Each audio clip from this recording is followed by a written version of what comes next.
Welcome to the next part. আজকে আমরা honourable part থেকে কন্টিনিউ করব। এখানে এইচ দিয়ে দেখো অনারেবল শুরু হচ্ছে, এইচ কনসোনেন্ট, কিন্তু উচ্চারণ আমরা অনারেবল বলছি।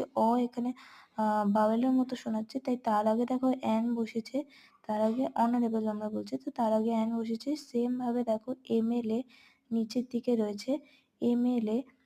তো এমএলএ এম উচ্চারণ করছি, ময়ের মতো উচ্চারণ করছি না, বলছি এম, তাহলে এ হচ্ছে ভাওয়েল সাউন্ডের মতো শোনাচ্ছে, তাই তার আগে অ্যান বসেছে।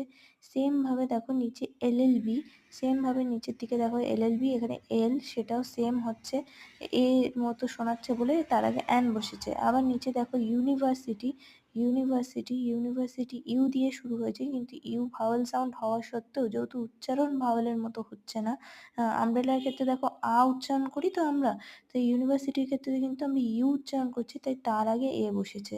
তো এটাই হচ্ছে এ